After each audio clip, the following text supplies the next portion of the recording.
France Inter. Sous les radars est olympique en attendant les Jeux. Voici Julien Baldacchino. France Inter. Le 18-20. Julien, on commence avec la délégation colombienne qui a reçu des nouvelles de son ministère de tutelle. Oui, elles ne sont pas très bonnes, alors même qu'une partie des athlètes colombiens sont déjà en France.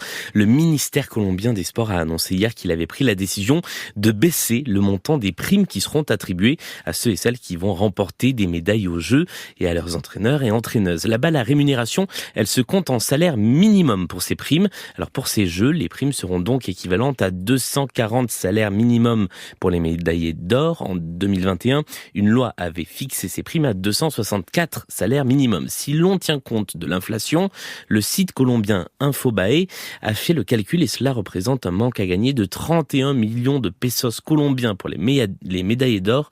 C'est à peu près 7200 € de différence. Tout de même, les athlètes lauréats gardent une prime quasiment équivalente à celle que reçoivent les athlètes français qui remportent l'or, à peu près 72 000 € pour une médaille d'or colombienne en 2024. En France, c'est 80 000 €.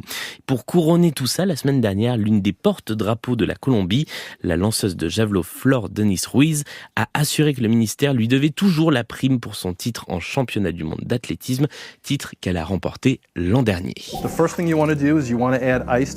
Sous le soleil de Paris, les JO, Julien, risquent d'être chauds et les athlètes vont devoir trouver comment lutter contre la chaleur. Et ce d'autant plus que la majeure partie du village olympique sera sans climatisation, même si, on l'a appris au début du mois, il y a 2500 climatiseurs qui ont été commandés sous la pression des délégations internationales qui redoutent la canicule.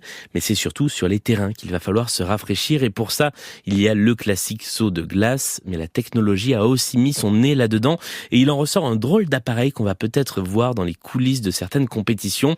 Ça s'appelle Coolmeet et c'est une sorte de glacière connectée à une paire de grosses moufles. Lorsque l'athlète y met ses mains pendant une mi-temps ou pendant un temps mort, la température fraîche devrait refroidir la température de son sang et donc lui donner une impression globale qu'il fait un peu moins chaud. Cet appareil, qui n'est qu'un des nombreux engins technologiques conçus pour aider les athlètes, il a été créé par un professeur de l'université de Stanford et il devrait être utilisé au moins par l'équipe américaine de lutte. Et puis enfin, les Jeux n'ont même pas encore commencé et vous nous annoncez déjà un record olympique battu. Oui, celui de la tenue la plus brillante, record olympique décroché par l'équipe féminine de gymnastique des États-Unis. L'équipe de la championne Simone Biles a dévoilé il y a quelques jours ses tenues de compétition et chacune sera agrémentée de pas moins de 10 000 cristaux brillants. Et comme il y a plusieurs juste au corps selon les épreuves, chaque athlète de l'équipe va donc porter 47 000 petits cristaux pendant la compétition avec des tenues à 3 000 $ pièce. À titre de comparaison, en 2008, il n'y avait alors que 184 petits cristaux sur la tenue de la championne Nastia Liukin. Donc j'espère que c'est bien cousu, tous ces petits cristaux. Alors il faut leur courir derrière. Merci beaucoup, Julien Baldacchino. Sous les radars olympiques revient demain.